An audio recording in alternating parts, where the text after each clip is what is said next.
Hi, welcome to Pin Productions, the show that teaches you filmmaking tricks. I'm your host, Matthew Grover, awesome director, sweet cinematographer, and amazing filmmaker. Um, this week we're going to be showing you how to storyboard. Storyboarding is one of the most important parts of the pre-production process, but it's also one of the parts that's not necessary. Um, think about it this way: you have a box of Legos, and in those box of Legos you have your directions. In this scenario, your directions represent the script, and the directions are pictureless, just like your script is pictureless. But then it's a lot harder to build your project. But then when you have pictures, the pictures represent the storyboard, it makes it easier so you can check yourself and you can make sure you're doing it right and you just have a visual representation. Now, when you have your storyboard and when you're storyboarding, it's always a good idea to have your script right next to you just so you can um, use that as a general guideline. Now, if you're looking for a storyboard tutorial where there's a good artist drawing, you might not want to watch this because I'm not a good artist. But you do not need to be a good artist to draw a storyboard. And I'm betting that most of you are not brilliant artists. Um, but getting that out of the way, let's take a look at a few examples. If you look right here, this is a pretty good picture because you can clearly see the picture and the words. You always want to have just a short phrase under your pictures to signify what is actually going on. Because sometimes it can be a little bit confusing, especially if you're not the director on your project. So right here, you can clearly see that these two people are walking away from their car that's right here, and I kind of drew a path right there, and there's this, well, it's supposed to be a person, but can't really tell that it's a person, standing way behind them, kind of just staring at them, and it says, as they walk away, a person is standing behind them. And then right here you can clearly see that I put some scenery in the background and I have them walking both on the trail. And then and in this case I had some dialogue and I put the dialogue in just as it would be in a script. So you can watch my screenplay writing tutorial to learn more about that. But you have the character's name and the dialogue. Character's name, dialogue. And right here, as you can see, I put these little markings here and here and here and there and there. That's just to tell you um, that the bush is moving. And I put this little sound effect, not really a sound effect, but I put this little crack word there to let you know that there's a cracking sound. And a branch cracks behind a bush. This is followed by leaves rush. Excuse me, rush. Wing. And here you can see a good use of arrows. I use those arrows to signify that he is turning his head, looking for the source and cause of the rustling of the leaves and bush and the crack of the branch. Um, and then, as you can see right here, I have dialogue and I have action.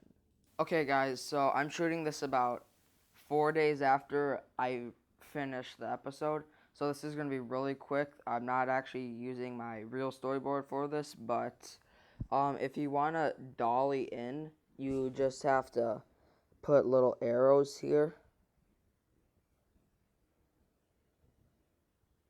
And then put a new box to where you want to dolly to, where you want your end frame to be. So as you can see, this is the new frame after we dollied in, and then the old frame was this. And then of course you would put your arrows on, to signify you're dollying in. Otherwise, you could just put arrows going outside to signify that you are dollying out. And that's basically all there is to that. So yeah. Okay, so now for an example, I have my script right here, right next to me, and let's write draw. So I'm gonna just put Matthew. He's walking in the woods by himself, um, and he's walking in the path, and not much is happening in this shot. So I'll just write quick.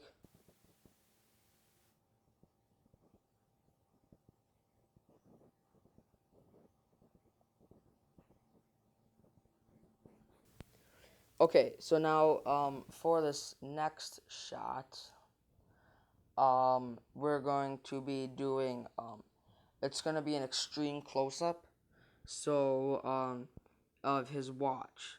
So what we're gonna do is we're just gonna basically draw the outline of his watch, and it's okay to go out of the frame. It's actually recommended to go out of the frame sometimes, so you have a so you can actually see what you're drawing. And if you can't see on the camera, the box is right here, and I just decided to go out of frame a little bit so you know that the whole watch is there, and you know how much of the watch is supposed to be in the frame and how much of the watch is supposed to be out of the frame. And so it says that it's 6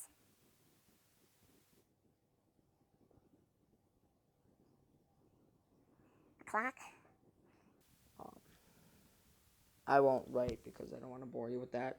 And then, actually, in this one, we can probably have him looking at his wrist.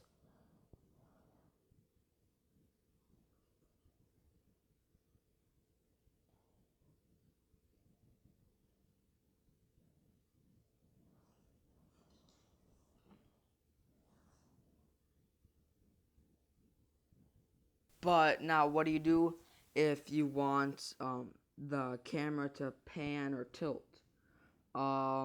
Well, here's what you would do. So for this next shot, okay, I'll skip over that one. He keeps walking. This is interrupted when a loose piece of rope tightens and he trips.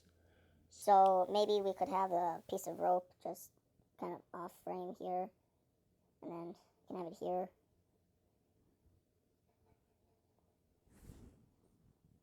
And then this is rope. I know it's really bad to see. And then we can have his legs.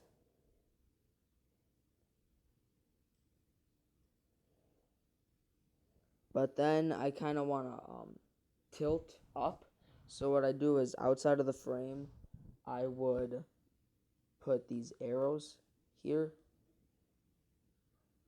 meaning that would signify tilting up.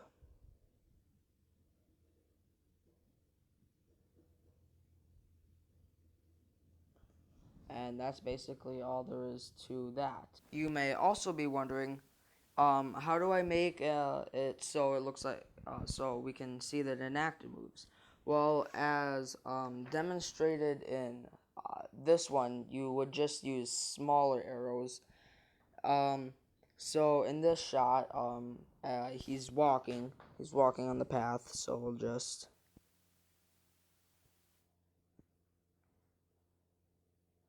And then what we're gonna do is we're just gonna put two smaller arrows inside.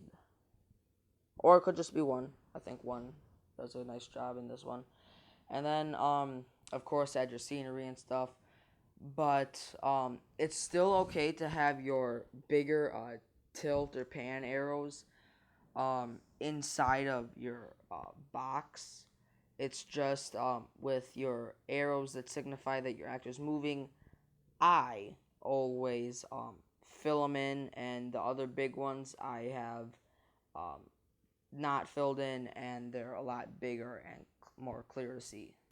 Now, thank you for watching this video, and please do subscribe, and like and comment down below. Please tell me what I can do better. I'm trying to make my videos a little bit more professional. I have a new camera, a real DSLR. I have a new lavalier microphone.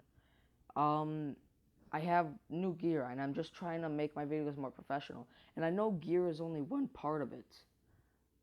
And my voice keeps cracking for some reason. I don't know.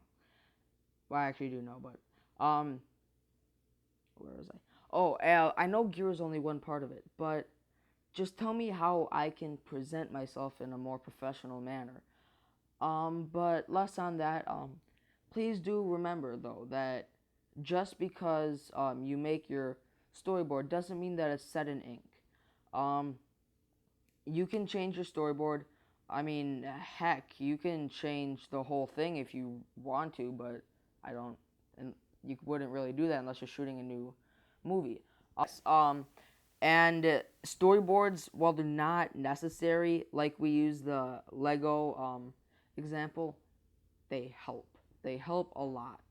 And without them, it's more challenging, not impossible, but a heck a lot more challenging.